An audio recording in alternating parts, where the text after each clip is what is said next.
Bonjour à toutes et à tous, bienvenue dans ce rendez-vous de l'apprentissage. Aujourd'hui, on va parler d'automatisme et de robotique. Pour en parler, j'accueille trois invités qui vont nous aider à comprendre quels sont les diplômes, quels métiers on peut faire dans l'automatisme et la robotique. Alors Maxime, tout d'abord, toi tu as 20 ans et tu es en licence pro robotique, c'est bien ça? Bonjour, c'est ça. Bonjour.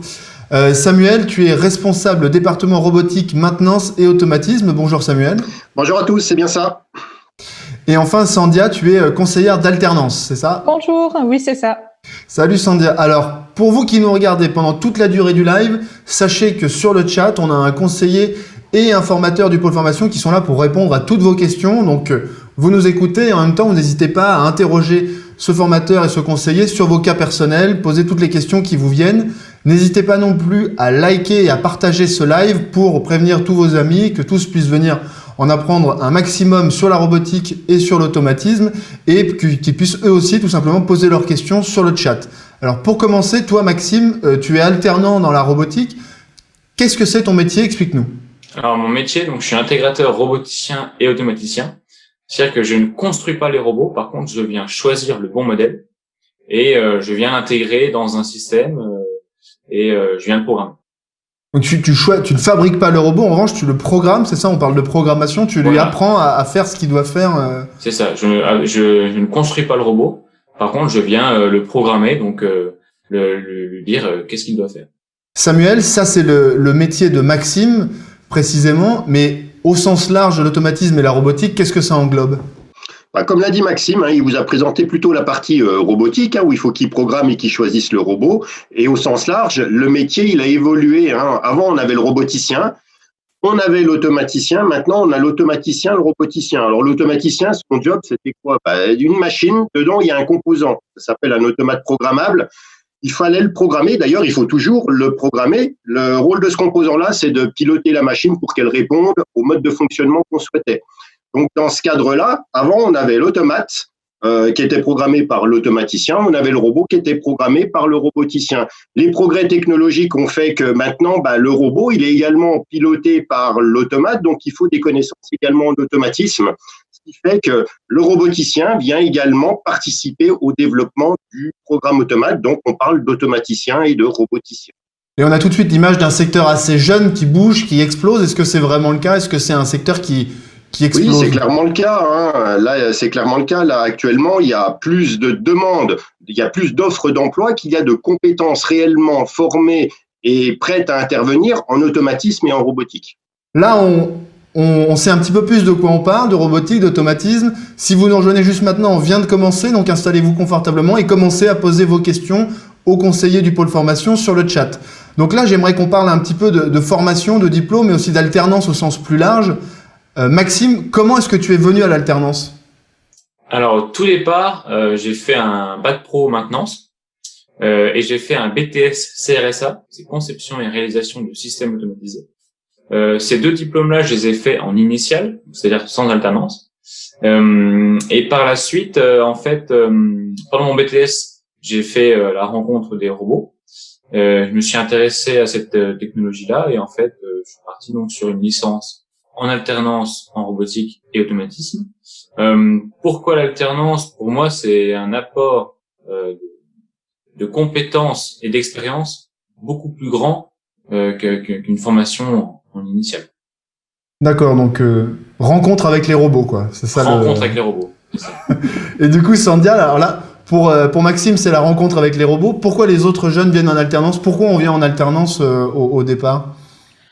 Au départ, c'est pour se professionnaliser, c'est pour donner du sens sur ce qu'ils voient en fait en cours, pour vraiment appliquer directement ce qu'ils voient en cours en entreprise. Maxime, une fois qu'on a intégré le pôle formation, comment ça se passe au niveau des cours? Tu peux nous éclairer un petit peu? Ouais. Alors les cours, on a une petite remise à niveau en mathématiques, des cours en mécanique et en vision industrielle. Ça, c'est purement théorique. Ensuite, les semaines d'alternance, elles commencent. Et quand on est amené à être au pôle, on vient programmer différents robots de différentes marques. On vient aussi programmer des automates et tout ce qui va autour. Et on a aussi des cours plus basiques, comme par exemple la communication, l'anglais ou même la gestion de projet. Donc il y a aussi des matières générales, il n'y a pas que du technique. Il y a aussi des matières générales. J'allais D'accord. dire malheureusement, mais bon. Ah. C'est important quand même. C'est important. Non, mais l'anglais, c'est important, non, pour les notices, Oui, par oui, exemple, oui. ou... C'est super important parce que la plupart des documentations, même avec un robot de marque française, c'est en anglais, en fait. Donc, il faut quand même savoir parler techniquement anglais. D'accord. Et au niveau purement robotique, est-ce que tu peux nous faire rêver un peu? À quoi ça ressemble un atelier de robotique au pôle formation? Comment ça se passe? À quoi ça ressemble? Bah, il y a plein de robots partout. Et en fait, on tourne sur les TP, quoi.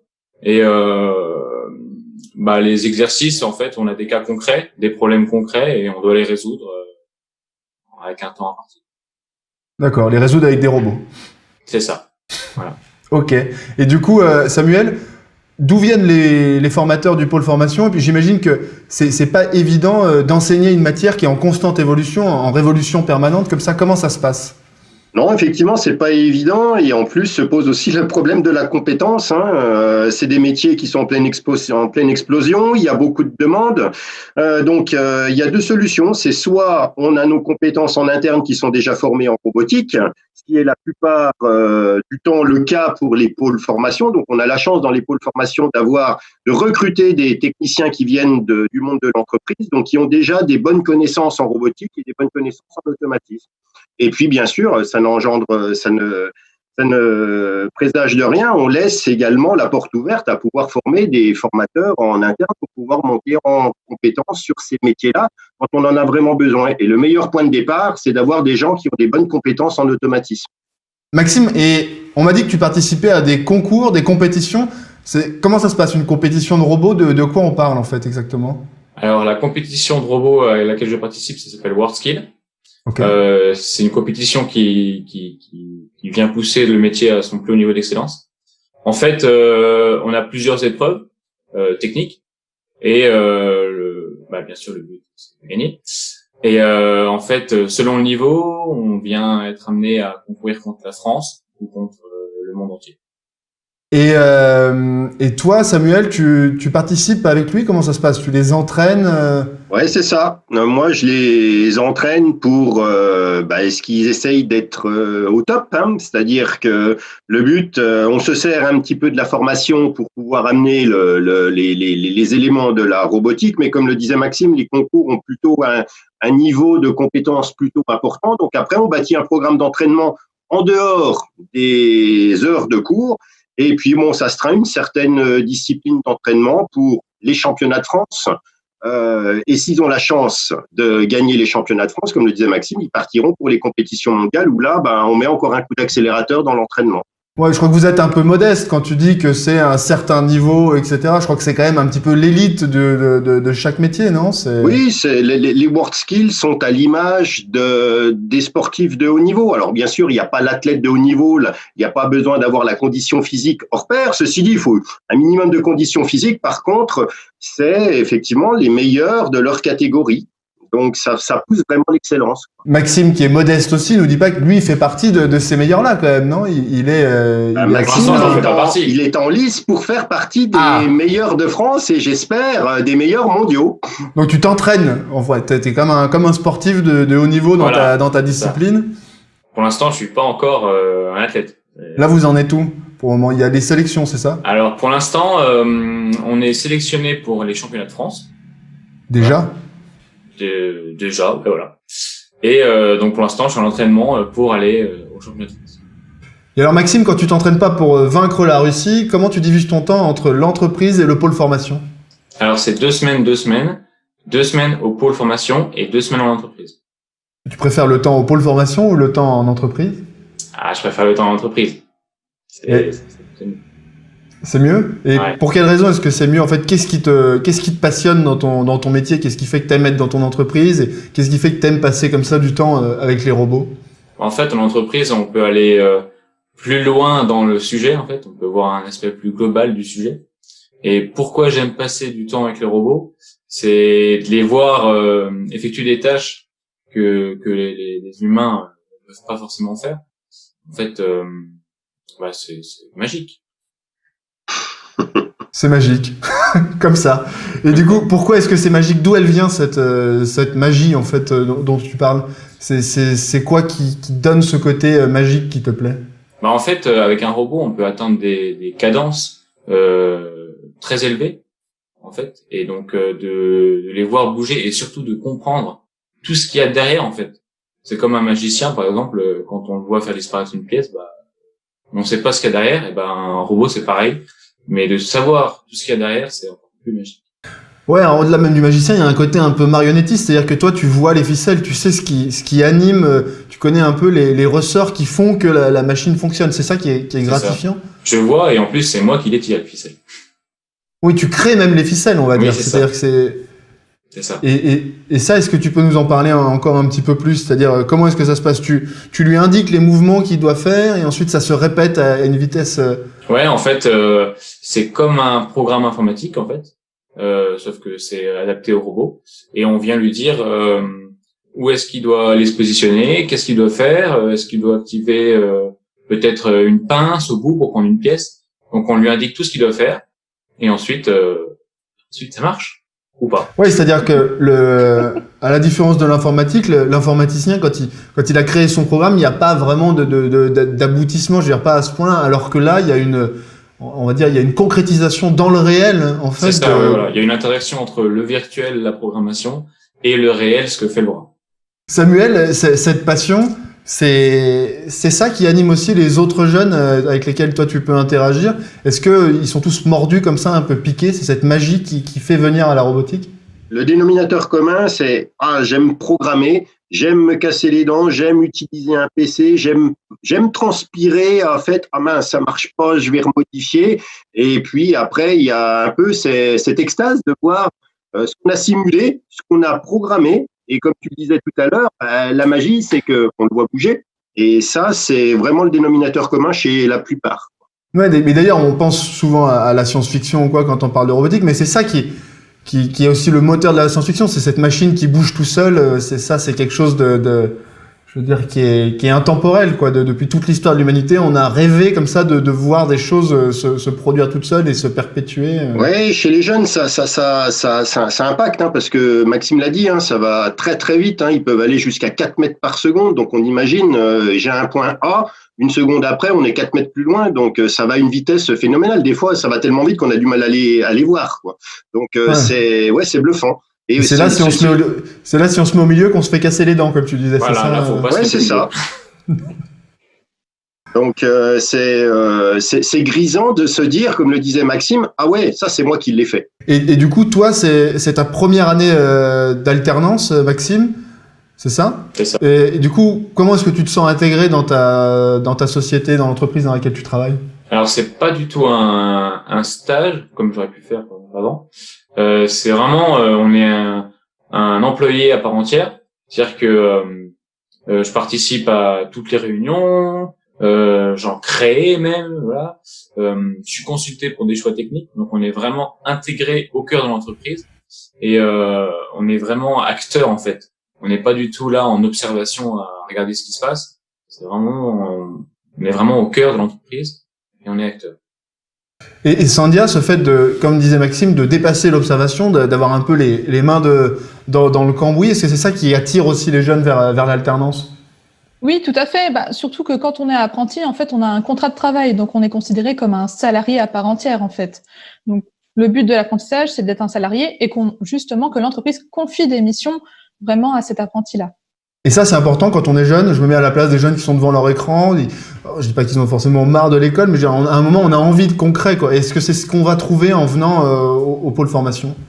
Oui, tout à fait. Et puis, ça permet aussi aux jeunes, en fait, de se sentir responsables. Par exemple, à 16 ans, de se voir confier des missions. Enfin, c'est super important pour que la personne elle puisse aussi grandir et qu'elle puisse devenir mature et responsable justement pour se professionnaliser.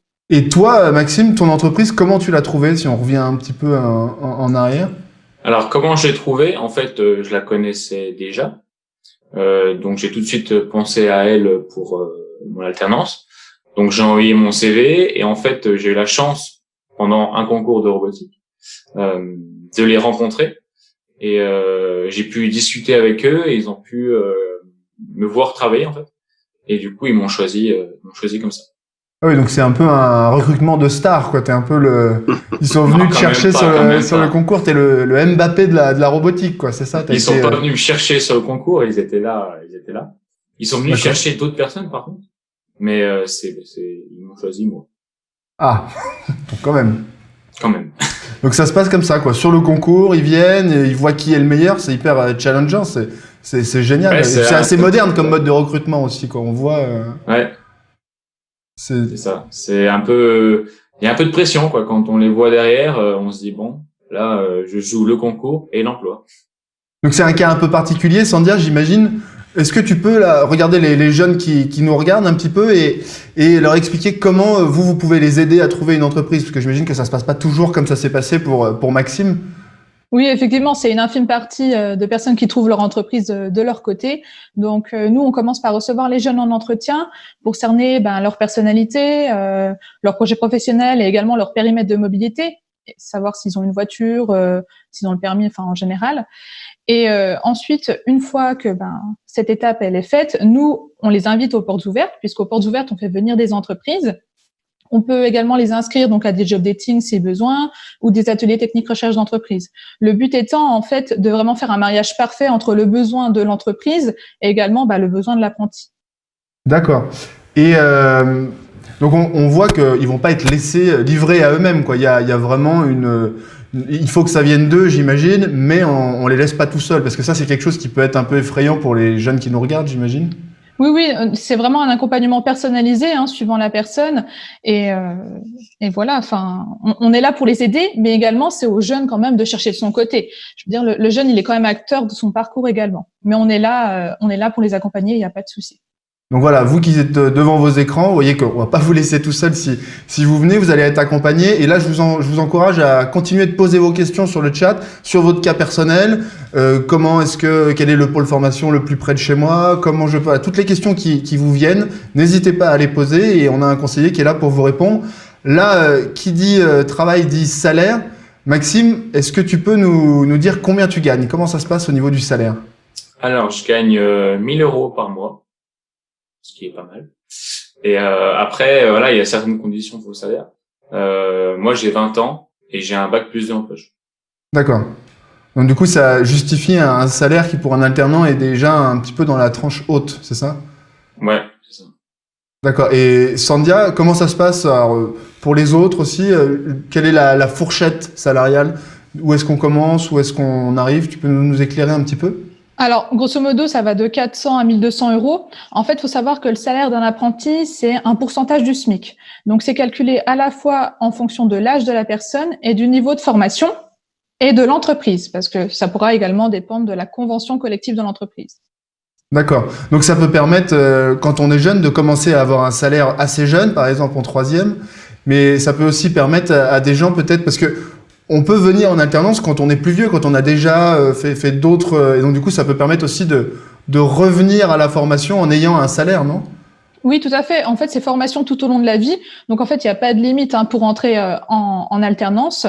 Et il faut savoir que, voilà, si on a plus de 26 ans, on touchera 100% du SMIC par mois. Ah d'accord. Et en plus, on pourra toucher d'autres aides, par exemple comme les APL. On est éligible quand on est apprenti. D'accord. Oui, donc c'est un vrai point fort. Et toi, Maxime, comment ça a été perçu par tes amis, par tes proches? Toi qui avais fait déjà toute une première partie de ton parcours en initial, quand tu as annoncé que tu partais en alternance, quel a été le ressenti de ton entourage? Alors, mon entourage, ils ont tout de suite pensé aux vacances, parce que forcément, on est plus du tout sur le même rythme scolaire en fait.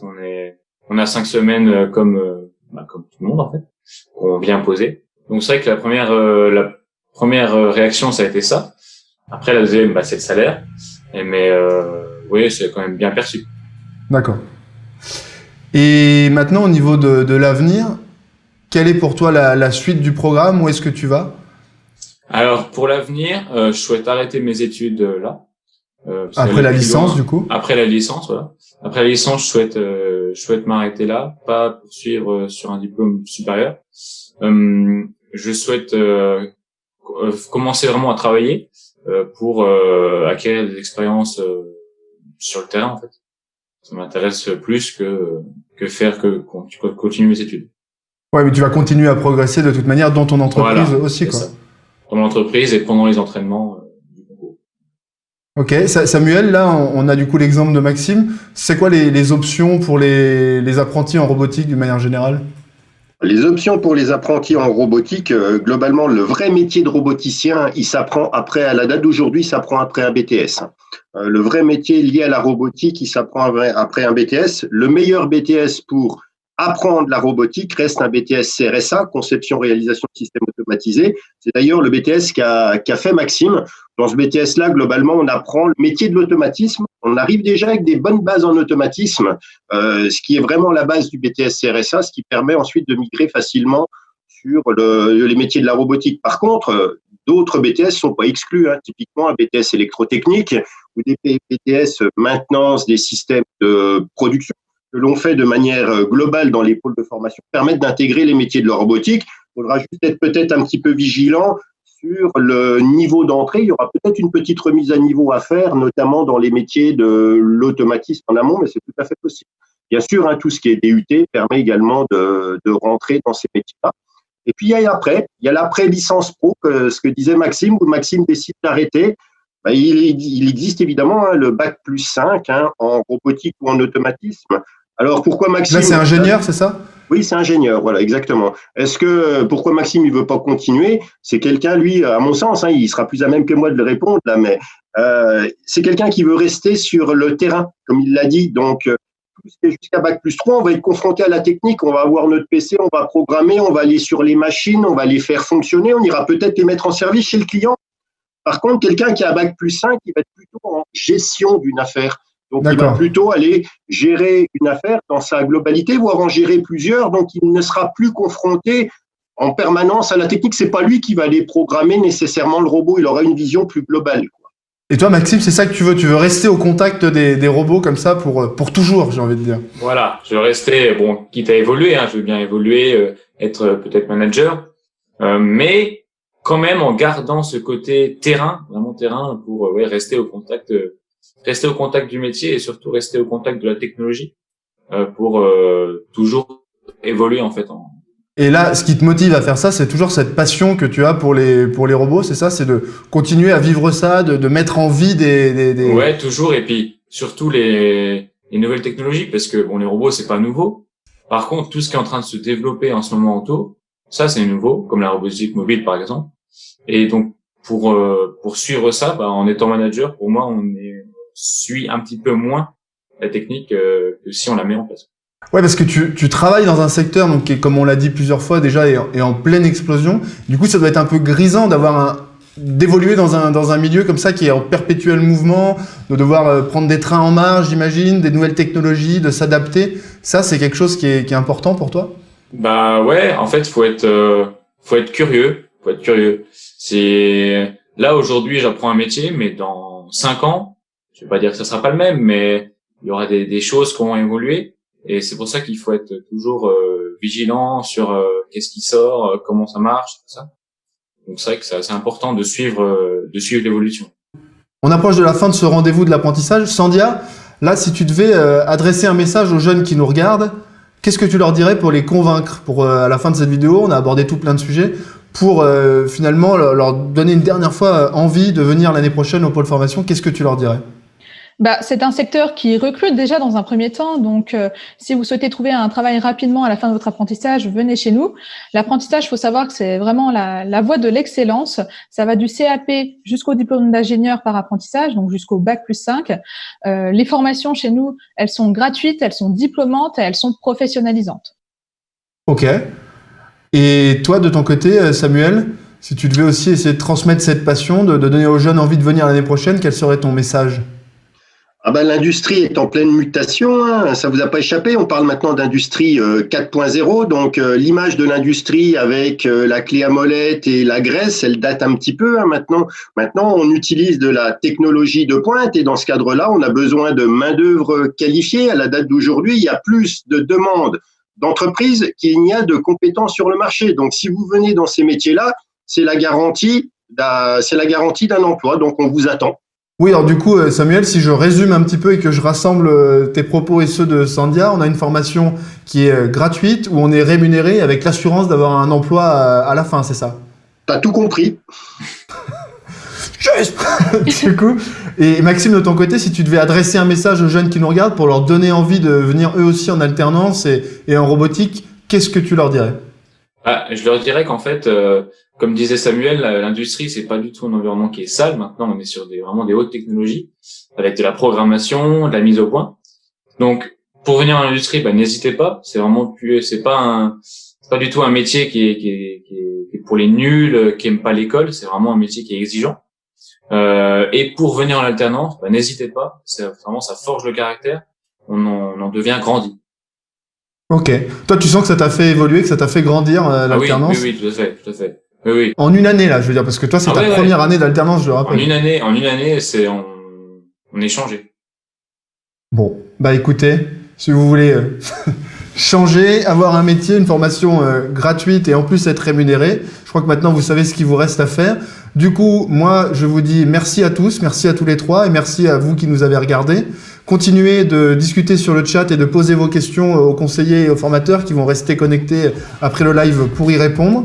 Et puis voilà, moi je vous dis à très bientôt et bonne fin de journée à tous et à toutes.